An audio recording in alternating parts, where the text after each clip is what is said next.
Hello everyone. It's I think 10 PM na at ito dumating po yung ating mga tangke. At kahit gabing-gabi na ay pinadeliver ko po ito parang sa ganoon ay makita po namin yung aming mga installation this coming weeks. At on top po dito sa mga tangke ay mayroon din pong mga ibang mga items na aking pinadating.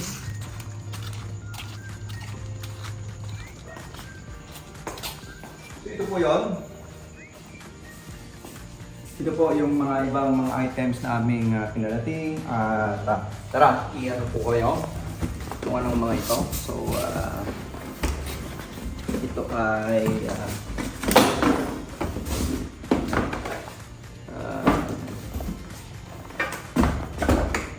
UV sterilizer.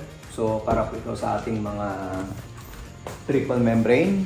So ito po ay 12 GPM na UV light. At ito naman po yung mga 30 pieces po na mga nakakarton ay ito po yung tinatawag nating ceramic vessel. Ito po ang mga yun. Buksan ko po ito para isa makita nyo po kung ano yung itsura po niya. Or, ito na po yun pero bubuksan ko lang po ito para sa inyo.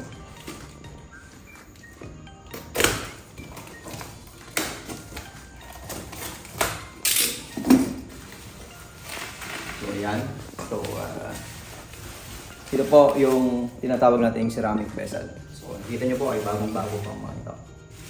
Okay, so yan po ang mga 30 pieces po ito na ceramic vessel. At by the way, ang Beeswater po ay hindi na gumagamit po ng stainless na mga vessel dahil masakit po sa walang stainless po ngayon dahil madali po silang mabutas. Unlike po ito na kahit maalat ang iyong source water, wala pong maging problema. Tested na po namin ito ng 5 years. Okay? So, ano pa? Ano nandito? Ito yung panel. Itong panel na ito, ito po yun. So, buksan po natin.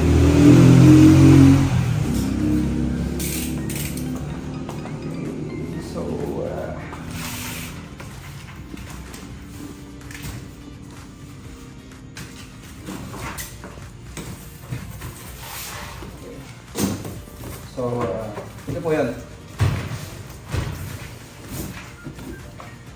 Ito po yung aming ginagamit na panel box para sa ating electrical control. And ito pa.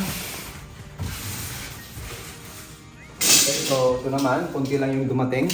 Ito yung ating gauze net. Ito naman po ay UV sterilizer. Yan.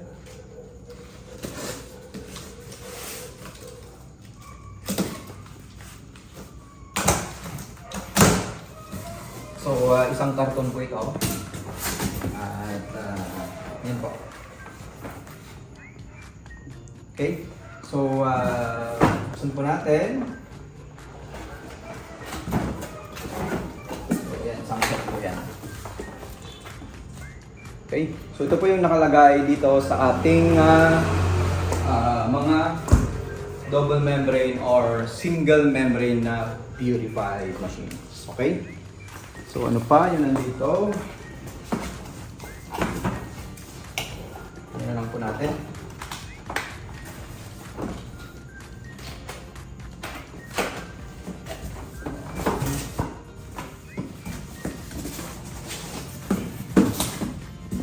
Natin yung isa dito.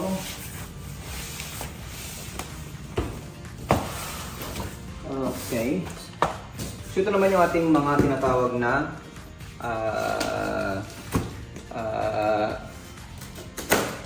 nating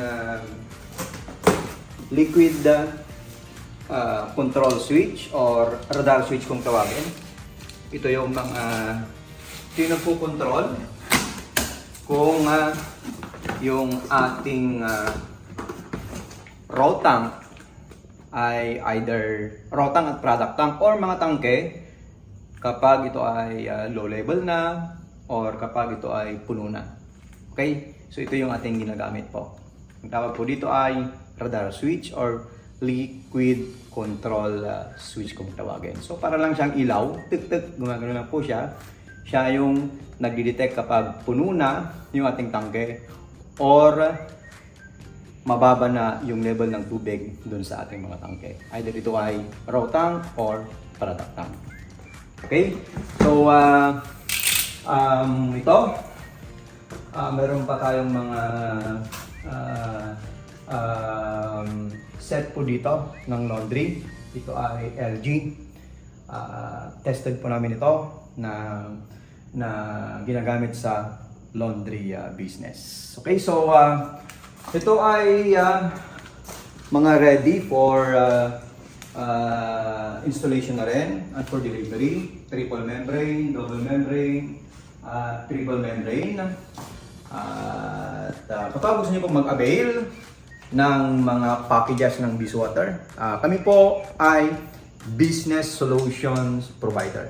So ibig sabihin ay nagpro-provide po kami ng mga business packages ng water station, laundry, ice machines, either ito ay cube ice or tube ice, at saka solar energy. So complete packages po ang aming mga in-offer na pang-negosyo. Okay, so pag gusto mo mag-negosyo po ng ating mga nabanggit na mga packages, tawagan mo lang po or mag-message sa aming Facebook page or i-check po yung aming YouTube channel.